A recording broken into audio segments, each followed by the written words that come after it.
अस्सलाम वालेकुम viewers, how are you? Hope you all are fine. आज हम पढ़ने जा रहे हैं कि मोनोमियल किसे कहते हैं, बायनोमियल किसे कहते हैं एंड ट्राइनोमियल किसे कहते हैं। बहुत ही इजी है।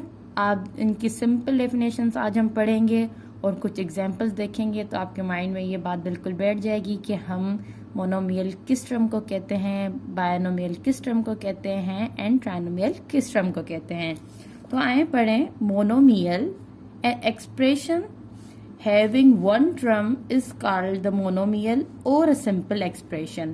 अब एक्सप्रेशन और इक्वेशन में क्या फ़र्क है ये मैं आपको बता चुकी हूँ कि हम एक्सप्रेशन किससे कहते हैं और इक्वेशन किससे कहते हैं। अगर आपने वो मेरी वीडियोस नहीं देखी तो अभी आप मेरे डिस्क्रिप्शन में जाके उनकी लिंक देख सकते हैं।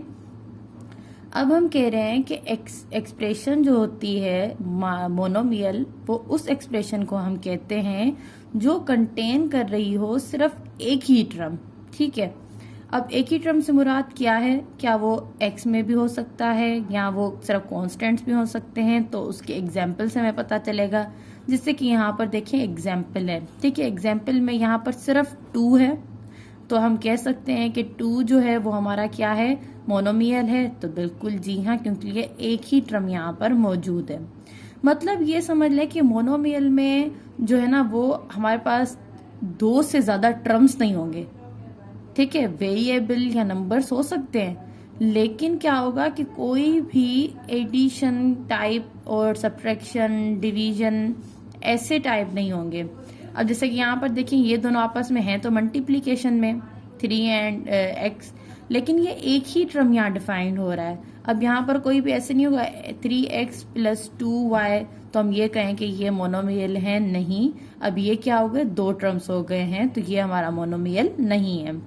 4ab ये हमारा मोनोमियल है क्योंकि ये एक ही टर्म है। ठीक है, अब बायनोमियल किसे कहते हैं? An expression having 2 terms is called binomial. अब हम उस एक्सप्रेशन को बायनोमियल कहेंगे जिसमें कि हमारे पास 2 टर्म्स दिए गए हों। अब कैसे? एग्जाम्पल देखें। x + y, यहाँ पर x फर्स्ट टर्म, ये सेकंड टर्म, बीच में हमारे पास एडिशन है, मतलब ये हमारे पास 2 टर्म्स मिल गए हैं। नेक्स्ट वन देखें, 3a - bx², ये हमारे पास फर्स्ट टर्म, ये हमारे पास सेकंड टर्म, तो यहाँ पर भी हमारे पास 2 टर्म्स दिए गए हैं। नेक्स्ट वन x² + x, यहाँ पर भी हमारे पास क्या है, यहाँ पर ये 2 टर्म्स दिए गए हैं। मतलब जो 2 हो, y का मतलब ही यही होता है कि 2 टर्म्स को जब आप कहते हैं तो वो बायनोमियल होता है। और मोनोमियल क्या था कि जो सिर्फ एक टर्म हो। अब हम क्या पढ़ेंगे, ट्राइनोमियल क्या होता है? An expression having 3 terms is called trinomial. अब वो एक्सप्रेशन जिसमें हमारे पास 3 टर्म्स दिए गए हों उससे हम ट्राइनोमियल कहते हैं। आए उस पर एक एग्जाम्पल देखें।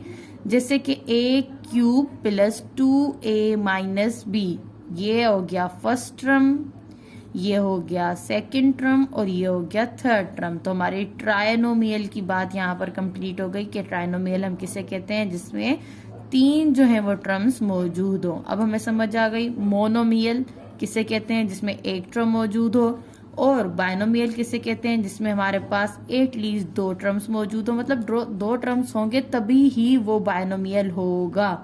ठीक है, 3 होंगे तो वो बायनोमियल तो हो ही नहीं सकता। तो इसका जरूरी है कि इसके पास 2 ही होने चाहिए। मोनोमियल के पास जरूरी है कि उसके पास 1 होना चाहिए, और ट्राइनोमियल के पास भी जरूरी है कि उसके पास सिर्फ 3 ही टर्म्स होने चाहिए। अगर ये सब चीजें ये कंटेन कर रहे हो तभी हम कह सकते हैं कि ये मोनोमियल है, ये बायनोमियल है और ये ट्राइनोमियल है।